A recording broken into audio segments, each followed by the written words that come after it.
Hello, and welcome to Squeeze and the Shrimp. I'm the Shrimp. And I am Squeeze. Today we are going to be talking about one of the most beloved motorcycle companies Or from England. definitely the most beloved from England. It also could be hated, but that's just fanboys in every direction anyways. That's true. So, That's true. yeah. We're talking about Triumph. Woo!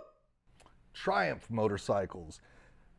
They've been making motorcycles since 1983, which might confuse some of you. Because that's like one of the oldest companies in the world as 'Cause far they as were- motorcycles, right? Yeah, they were famous in the 60s. They were famous in the 20s. Famous in the 20s. Big, Steve McQueen was a big fan of Yeah, Triumph, yeah. but Triumph as we know it now is not the same Triumph. No, sir. No. So Triumph did start in 1885, okay? And while Triumph building motorcycles since 1885 is a little bit hazy, There has been someone who has had a Triumph motorcycle being built. because I think Royal Enfield Yeah. has, and I'd have to look this up, don't quote me on it, but I believe Royal Enfield had been making motorcycles longer. Like Triumph Yeah. made some other things Yeah. in 1880, but as a company, they existed in 1885, right? And in 1951, they merged with Birmingham Small Arms, which is BSA. They made motorcycles as well. Birmingham Small Arms post World War II made just about everything. Yeah. So it was less of a small arms and more of a you have Refrigerators metal. We and- make things that yeah. include metal. Washing machines. So they merged with BSA, and then later they merged with Norton Villers, and they made Nortons, they made Triumphs, and they made BSAs. I think BSA sold way more Triumphs in the United States than they sold BSAs. There was just depending on marketing and stuff as far as that went. Yeah, Because- absolutely. And they were all three of those were very popular in the 60s. And they were way more popular in the 60s than Harley Davidson, than Harley had you know, some other just things about- going on in the 60s. they though, had some other which things. We will mention once we do a Harley Davidson one, because Yeah. we're going through a bunch of the different brands. So maybe couple of mergers and breakups, and then just an anecdotal thing for you guys who might not know this is that British motorcycles owned the world, right? I mean, they were like the top of the heap in the 60s. They were bigger than Beamer is now. They're bigger than Harley. I mean, they were the king of motorcycles. I mean, from Vincent Black Shadows to especially when you were looking at BSAs, like race bikes and they were the standards top and- tier. Yeah, They were the top tier motorcycles for that time period, and then the 70s happened. what happened in and- the 70s, Squeeze? Well, motorcycles started coming out of Japan. Yeah, a lot of motorcycles came out of Japan, and and- they weren't shit. They weren't shit. And the thing that, obviously the other thing that was coming out of Japan in the 70s were cars. Yeah, And now the American cars took a hit in the 70s for different reasons. So they took a hit because there was a fuel crisis, and Japanese cars were reliable, and they were good on fuel, and they were cheap. Yeah. So when you're dealing with a fuel crisis and recession and all that, cheap, small, fuel economic cars are a hot commodity. Now, in terms of motorcycles, economy is never going to be so much of a that's not why 90% of your people riding bikes. yeah, are you're buying a already bike. getting So- getting pretty great mileage. The thing that did it was reliability. Yeah. Now, and cost. Like well, not just cost, but I mean the reliability, cost the of ownership, yeah. and, So and what you get for your money, how far your dollar goes, because people will pay more for performance. People will pay more for luxuries and things like that. And then what you have with the British bikes versus the English bikes at the time were, the American English bikes versus British. No, blended. British versus the Japanese imports. Okay, because you said British versus English. Oh yeah. Yeah. Well, you don't want to get into No. a British versus English. No, the conversation. Scots will be better anyway. But or the Northern Irish. Or just But- anyone. Yeah. yeah. So the Japanese bikes, they cost a lot less money than the English bikes. They were more uniform because, you know, I mean, just like English cars, they have that reputation of being shed built. And there's a certain quality to that I can appreciate. Yeah. But the thing that happens is that when the Japanese crank out a bike number 1 off the line Same versus exact bike as number 5,000. 3,000, Yeah. is the same. Whereas, you know, the BSAs and things like that were a little bit more hit and miss.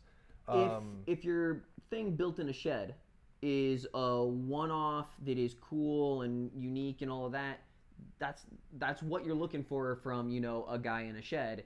Whereas if you want something that you know is going to be dependable, that you know you can always get parts for, even though it might be in metric. The other problem with shed built things is when you have shed built things, and this was a thing in World War II when they were like, and World War I when they were dealing with firearms, is that you might have 2 of the same motorcycles, and you can't reliably swap parts. And you could probably, Because given the fit might just be a little bit off. and you could probably make it work, but it's not a swap and replace make it work. Yeah. It's a, okay, I got it and then I hand fitted it.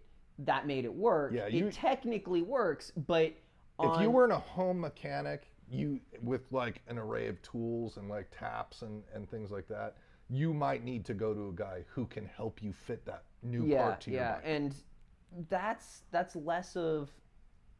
And in the 70s, I would say in the 70s, if you were a motorcyclist, you were more of a wrench monkey. Oh yeah, you had to be, because today. it didn't matter if you were riding a hot new Japanese bike, a 20-year-old that your grandpa gave you after you got out of. Didn't matter. You had to know what you were. You had to be wrenching on your own. You were doing some wrench time. But at the same time, there was like differing amounts. Like, okay, being able to change out your oil and take care of your chain, that's one thing that I, as a motorcycle rider, I feel completely comfortable. I'm still not going to go and try and do valve timing. Yeah. And there were a lot of cases where you're way far away. Oh, I but getting back to Triumph, the other thing that happened in the 70s that made Triumph just kind of have to change what their tune was especially in the U.S. market, the image of a motorcyclist changed. I've seen hoodlums like this before. Yeah, so you had a couple of things that happened that were really pivotal, where you had Easy Rider, you had these, and then a slew of copycat B films that came out during that time period. And you had, of course, earlier you had Brando in the Wild One, and so you had like this kind of bad boy image getting associated with motorcycles in the States that really didn't exist. It didn't in exist other anywhere countries. else. We had motorcycle gangs, and short of some things in the 90s in Japan, there were just, motorcycle gangs weren't a thing. Motorcycles, other places. Yeah, motorcycles are more of a utilitarian thing in other countries, and still is. But the bad boy image was a tough one to shake, and Honda did a great job of, You meet the nicest person on a Honda. Yeah, they had that slogan and a whole, actually really successful campaign with that. Yeah. And the other thing is in 1969 there was a Rolling Stones concert where they hired, for who knows what reason, the Hells Angels to be the security for the show. Well, because, I mean, when you're doing rock and roll. And things went about how you would think it would go. And, the incident made the papers and all of that stuff, and really brought the Hells Angels into pop culture and into the public eye. and that didn't help motorcycles anymore. And No. the president of the American Motorcycle Association came out and was like, motorcyclists aren't like that. 99% of us are law-abiding citizens who just love motorcycles. And that's where you get the term 1%er from. Yeah. Because those are the guys who are not. That being said, we've talked a lot about Not Triumph. Some of that Yeah. was me. I mean, just that explains why old Triumph folded in the 70s. There were a bunch of different things between stuff that was actually happening in Britain and its economy at the time, the Japanese bikes coming in. Market. Huge change in just motorcycling in general. So there were a couple of, and we're kind of telling you this, A, because history is fun and cool, and B, because it kind of sets up, to know Triumph today. Yeah. So there were a couple of mergers and, a couple of attempts to get Triumph back on its feet post that period, and none of it worked because they didn't really try to change anything. They just tried to make the company work like it did in the 60s, and they weren't really changing for the times or the climate. Yeah. And now when they reopened in Leicester, England in '83, Triumph really kind of, under its new leadership, completely changed themselves as a company in order to not just work in the new environment, but to really thrive. And I really have to give them credit where credit is due. They've done an excellent job. So we kind of wanted to talk about some of the things that Triumph is doing really well right now and where they're at right now. Yeah. And maybe a couple of things they could change. And just one thing, like, if you don't know what Triumph is as a company, they've got their styling tends to be fairly still classic in a lot of their design language, and they're really well known for 3-cylinder engines, which you don't see on too many other things. So yeah, it's pretty unique, and you get a unique motorcycle out of it. Yeah, you get a really cool sound, you get a really cool power delivery. There's a bunch of things that are advantages there that, short of going to, I've got a motorcycle, it's got a Wankel roadie, you aren't seeing anything that's different. You're either running a V-twin or a 4, and they all kind of feel the same. The triple does actually give a different feel to how the motorcycle feels. Yeah, and the other thing about Triumph that I feel makes it special is there might be another British motorcycle that you can buy right now, but not easily. And it's not as British. Are you talking about Royal Enfield? Yeah, well, Royal Enfield sounds like a British bike, and it used to be, but it's really Indian now. Yeah, it's an Indian bike. And I mean that like from India, not like the Indian shops are motorcycles. But not just that, but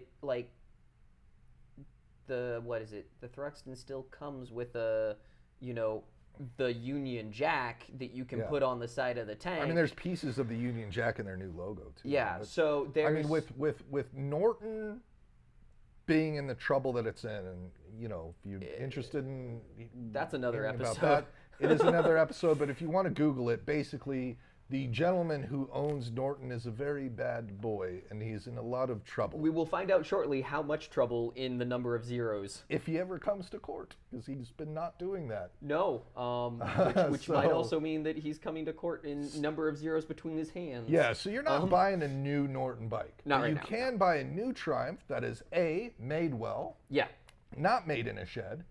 It's reliable. They are very high on every reliability list that and there's quite a bit of choice. Yeah, it's now, not just the same bike with, this has slightly different variants. Yeah, and I say that Triumph right now has 3 custom models, right? 3, I'm going to use air quotes, custom models, like special models, like their Shelby Cobra version of, some things. They have a Thruxton, I think a Tiger, and a the Rocket? A Rocket. Yeah. Yeah. So they have 3 special bikes, and 17 other bikes to choose from. Yeah, and the 17 other bikes are basically 4 with bits and bobs on this one missing, but are on that one, and it does change how the bike's gonna ride, and it does change a little bit in how you had to put the bike together. So the frame's different. That's overall feel it's kind of like they have 4 umbrellas. They look and 17, very similar. Yeah. Yeah, 17 choices mixed in there. Although each model progressively gets away, because if you take the Thruxton Yeah. and you ride that line all the way to the Bobber and then put the Bobber next to the Thruxton, they look like totally Yeah, different they look like totally like motorcycles. it's a spectrum. It's on a Yeah, on if a you compare slide. if you compare the ends, it's Yeah. like dramatically different. But if you look at like the two that are close to it, it's Yeah. like, oh, okay, I can see where that Yeah. came from. There. So And there's what 3 Tiger ADV bikes. yeah, but those are the same bike with different displacements. Yeah. Essentially, they look the same. Yeah, slightly different ride height. Maybe like The frame's technically premium different. Yeah, but brakes or something like that. either way, yeah. And then there's a bunch of subclasses in all of the different things, depending on whether you want, that roll cage kind or that engine guard kind of automatically on it or whatever. The bulk of those 17 models are under the Bonneville Yeah. banner, which the Bonneville is super classy looking bike. It's got a very classic look to it. It harkens back to Triumph's heyday in the 60s, but it's made some changes, right? So one thing that they did was they made it very accessible. So you can buy a Bonneville for under 10 grand easily. Yeah. I mean, even cheaper if you get used. Yeah. And you have a bike that's like reliable and looks cool. And if you want a bike that you want to ride around and look like you're from the 60s, but you want a bike that isn't running on 60s technology, yeah, the Bonnie is the best way to do it right now. You can still do some of the other ones, but stuff like some of the Royal Enfields or even some of the Harleys, they look like they're from the 60s because they haven't changed since the 60s. Yeah, Harley less so than But if I remember correctly, is it Norton or is it Royal Enfield? It literally they haven't updated the bike. That's the Royal Enfield Bullet. Yeah, specifically that one. The Bullet. Yeah, just because they like to say it's the oldest motorcycle that's still in production without any design changes. But the thing about the Bonneville is it's cheap, it looks cool. They did, obviously, in order to make it cheap, they had to change some things. Like there's a pinch welded seam on the You on have the tank. such a hard on against pinch welded it. seams, I and I hate it. totally understand it. I don't think they're as aesthetically pleasing.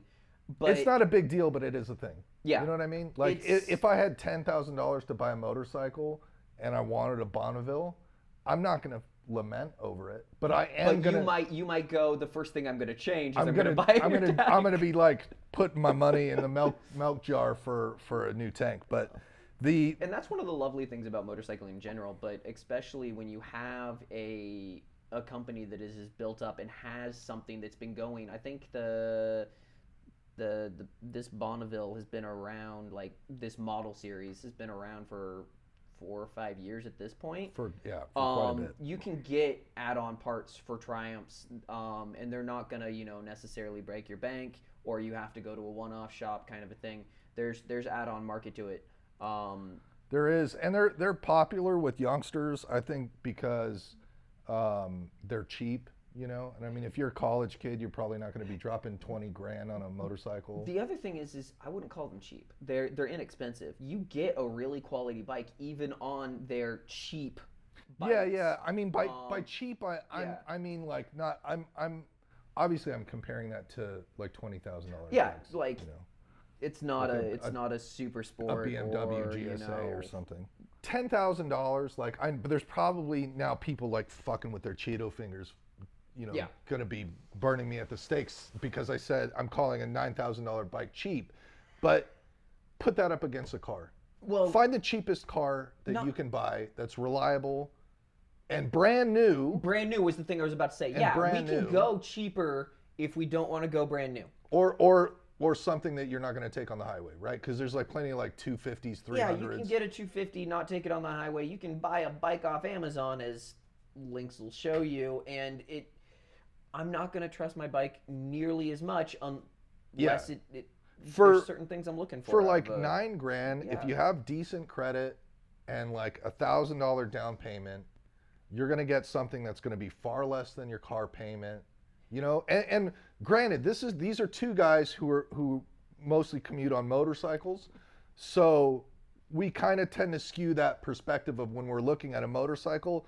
We don't just look at it like it's purely a pleasure craft for the weekend, Yeah. right? And if I'm gonna do a pleasure craft for a weekend, I want something that is custom built for what I'm pleasuring. Yeah, So I want a if you look little at, dirt bike. I want to, even if you look at pleasure craft for the weekend, like $10,000, man, like you can maybe get like a used Razor side by side for that. Yeah. You're gonna get a shitty boat. Yeah. You Oh, know, you're gonna get a canoe. Yeah, so I mean, 10 grand for, even if you're talking about a pleasure craft, but if you're talking about your pleasure craft that's also your commuter, Yeah. that's great on gas, It that's does. reliable, that you have a warranty and all of that stuff, then 10 grand to me is cheap, right? Yeah. Like $9,000, because, you know, again, if you're looking at the payments on $8,000, that's a lot more reasonable than your payment on a Honda Civic. Yeah. You know? And you'll be done with it faster and what. Yeah, so Anyways, hang on to that, like, you know, being mad at me for calling 10 grand cheap. Granted, it's with perspective. Granted, on the other side of things, that rocket ain't cheap. No. But that rocket also is the largest displacement engine, short of, one-offs like that. What was it, the rocket? Dodge The that they put a Rocket V12 3, in or yeah, the something? Rocket 3 is like a drag cruiser. Oh, it is. That is. It was made to break drag records originally, and now.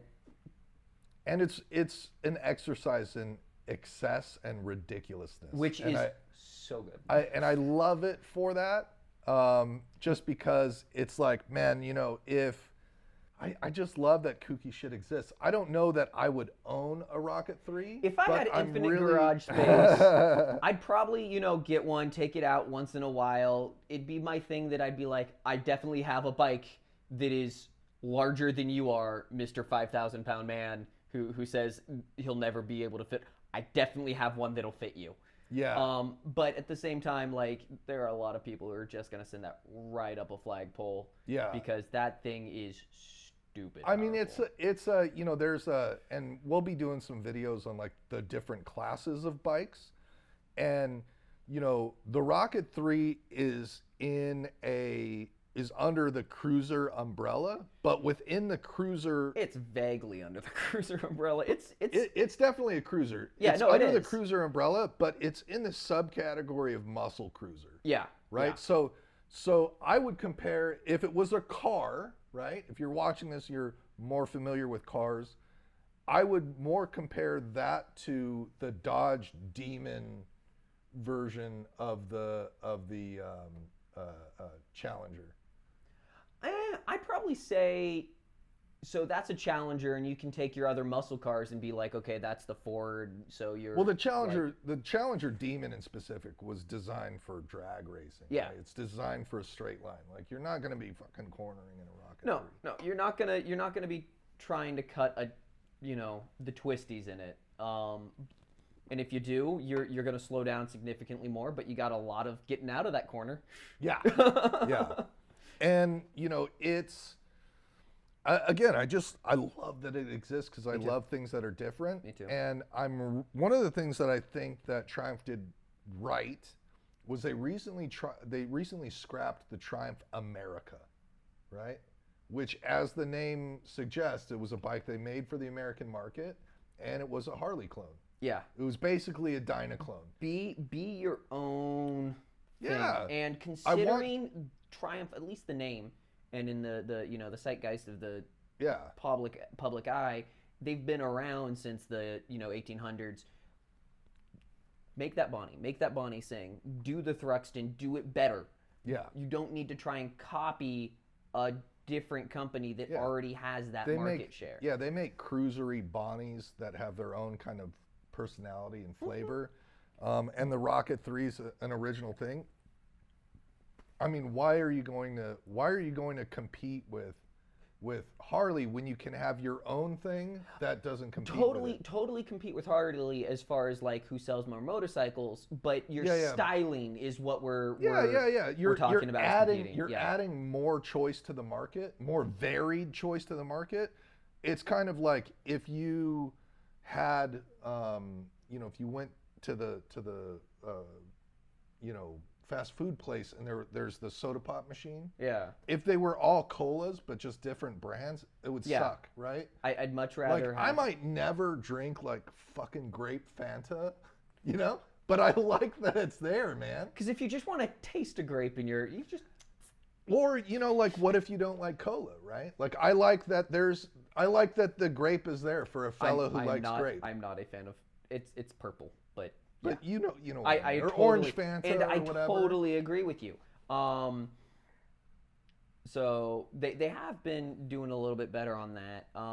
The Tiger 3 is also like, Tiger 3. not the Tiger 9. 3, the Tiger ADV, the 3 Tiger bikes they make. How All about of them that? are 3-cylinder, so you Yeah, know yeah.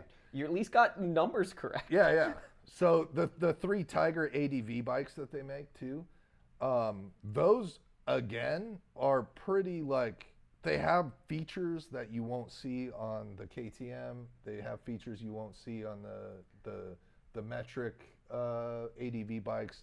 They have features that you won't see on a BMW. I like that a lot. I mean, I protest the general theme of aesthetic design that ADV bikes have at the moment. I'm not a huge fan of it either, but I feel like that They- rave is just that we're gonna have a point where you just break down and grab your soapbox, and I'm gonna sit here for an entire episode listening to you talk about ADVs. I mean, it just looks like they designed like some wayward transformer to me. Yeah, there's a bit of that. But aside from the aesthetics on a bike that's not traditionally aesthetically pleasing, It could be though. if you're into it, Could be. there's other things that I also like. As Triumph as a company, I think they do really well. And I'll be completely honest here. My last shop up north in Oregon was a Triumph shop. And that's because we tried a couple other ones, and that was the shop that took care of us the best. They were really nice. And so I also didn't- like our Triumph shop out here. I didn't like. have I a really do Triumph. want to give those guys some. I was riding a Suzuki, and they still took really good care of me. So there's a bit of me that's a little bit of I like them because I liked my old shop, and like you were saying, we really like the Triumph shop down here. So I've yet to see a Triumph shop where I was displeased with the service or the kind of camaraderie that I got in the shop. Which I can't necessarily say about some of the rest of the shops that I've been into. And that's something we'll get into when we do the rest of the brands. But Triumph particularly, I haven't had anything where it was, this just doesn't feel like a good buying experience for, buying a candy bar off the counter kind of a thing. Like, Yeah. yeah. And I'll say this too about our fanboy segment of Triumph is that like Triumph does have like a little bit of like enduring cool with their badge. You know what I mean? Like there's something about it that I feel like is a little bit like it's not quite as pretentious as BMW. It's not, and Beamer gets a little bit of that because it's the exact same badge as their cars, and their Yeah. cars are pretentious AF, Yeah. in my opinion. Yeah. But It's not quite. You don't get quite the same like feeling from like Ducati. You know what I mean? Like Yeah. Triumph still kind of feels like a working man's brand a little bit, like a working man English shed. yeah, well, brand. whether it's a shed or if it's just proper made in the Midlands. Yeah. I can't do a Midlands accent. I apologize. But it does feel like there's. It just feels It's like that very with good and accessible. It's that with a bit of old timey added on. Yeah. A bit of proper from American British pop. You'll not find too many Triumph haters either. Yeah. You know what I mean? There. I bet our comments will be less. Well, Triumphs are just known for X, Y, and okay, so I can't think of anything off the top of my head that there is a bad stereotype about them. I don't know of too many like this is just every Triumph's also X good. Yeah. So they're just unstereotypical. Yeah, and the other thing that I'll say about that I'm excited coming from Triumph is the Daytona, right? So full fairing bike, it's not a leader bike. I think it's like a 7 something, 800. It's like a fucking oddball number. It's like a 753 or something. And it is street legal. I'm mad that I didn't get to ride the old 9 though. The just barely under a liter. Yeah. I need to find someone who's got one sitting in their garage that I can go ride because. And I mean, this is coming out, and it's like, who the hell knows when it's going to come out? They don't even have a picture of it. You know, I know why they're doing that oddball number. Because Triumph, I don't remember if it's Moto 2 or Moto 3, but they supply all the engines. Oh yeah. And for I that bet class, you, for and that it's class, like just at the ceiling. Of and the class. I bet you that is the engine off that class. Okay, that is it. a solider build because you don't take a race engine and put it on the road. It's gonna blow up. Yeah. That's like. Yeah. That's not how. But And you take a lot of that technology and you can throw it on the road. And dude, Yeah. if that's almost a Moto 2 bike. I know naked bikes are. They're all. I know naked bikes are super popular, and a bunch of you right now are like, but the naked bikes and the naked bikes. I like full fairing bikes because those fairings serve a purpose. Like They make me less battered and bruised when I get off my bike. Not just that, but it increases your ability to push through air. Yeah. And there's a reason why you guys who want to hop on these leader naked bikes, if that same bike had fairings, it'd be faster. Yeah. And it'd be better on gas. Yeah. Like, not that fuel economy is too much of a concern, but it's another bonus thing, right? Like, they do serve a purpose. I'm not saying I don't like naked bikes. I'm not saying I don't like the way some of them look. I appreciate stripped down stuff. I've got a pretty stripped down motorcycle myself, but on a leader bike, I like some fairings. Yeah. And the other thing is what are you using it for? If this is a stripped down street bike, like this is supposed to be, just off the track, but I took the fairings off. If I have a track bike, I'm going to the track. I think they look a little silly because you have to add bits and bobs of fairing to make the air flow through radiators and shit anyways. Yeah.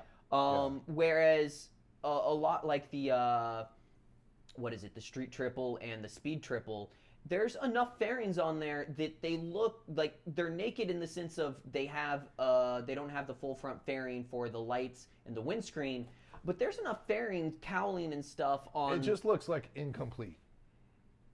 It looks a little bit incomplete. I'll give it that it looks polished. It looks finished and polished. It's just it feels like. Okay, yeah. Maybe you've convinced me that incomplete is the proper way to. Short of cafe racing, like if you go full cafe racing and you're trying to do something that's a different Yeah. And the thing about Triumph is they do not cafe racers out of the fucking park. The Thruxton is like the sexiest thing they make, I think. Yeah. In terms of I'm just looking at it like pure art and appreciating aesthetics. The Thruxton is one of my favorite things to look at. I will agree there. The bobber. It's the Norton Commando you can buy and actually get the product. Well, now you're just rubbing it while the man's down. So yeah, that's Triumph. I think that's Triumph, man. I'm gonna say this. So, I like the stuff that they're doing right now. I kind of, with the exception of the Daytona, I wish I had a little bit more of a peek into where they're going. Because there's I know they just dropped a new Tiger 800. 9. It's now the 900. Is it the 900? They just dropped it's the new. The 800's now a 900. The 800's replacement. Yes. That's what I meant. So they just replaced the Tiger 800 with the 900. They just dropped the new Rocket 3. Yeah. But it's kind of and they did some Bonneville stuff, but it was just more of the same, but polished and or bigger and or what have you. There was nothing radical.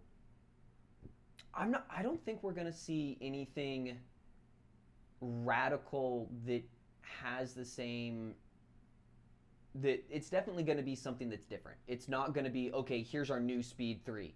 Right. I want to see something like, I want to see Triumph kind of outside the box a little bit. Yeah, so like when right they now, originally like... released the Rocket, it shattered everyone's brains. We want to see that again in 2021, not another Rocket 3 that's just more big. Just you know, we added 16 more CCs. Boys. Yeah, I'm not saying stop making their successful bikes. I'm not saying don't stop that cash grab for that hipster money with the Bonneville stuff. Do it. Get that cash grab in, but then take that and put it into R&D and let me see what happens. Make something crazy, yeah. man, you know? Make me an electric commuter. Not that I want one. I don't want an electric bike, but I just want to see them do. If Triumph made an electric, if they, I'm spending. You're future spending Rusty's my money. I'm spending future Rusty's money, but I want to see something a little bit out of the box with that Triumph flavor on it. Yeah, I do too. Nothing that's like give me a four-wheeled bike, but it lean like.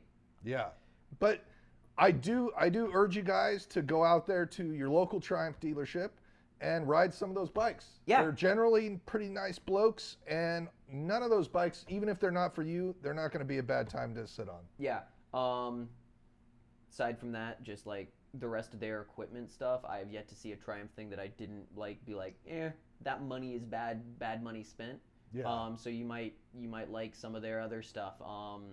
And tell us in the comments, do you like your Triumph shop? Do you like your Triumph? Do you hate Triumph because X, Y, and Z and that one time your girlfriend rode one? Don't tell us if she rode it better than you. We don't care. Yeah. Actually, do tell us if she wrote it better than you in the comments. But that's a different story. Check us out on social media. We're on Facebook, squish.moto. Also, we're on Instagram, squish.moto. And check out our own store. We can buy these shirts, baubles and trinkets and stickers and whatnot, squishmoto.com. And we will see you guys. Don't forget to subscribe and hit that bell if you want more of these. We should have a bunch more of the different brands coming out. I know we have 3 or 4 in the works right now, so they'll be out soon if you want more of this kind of two blokes talking about a brand. See you guys. You get busy bee! Go get busy bee!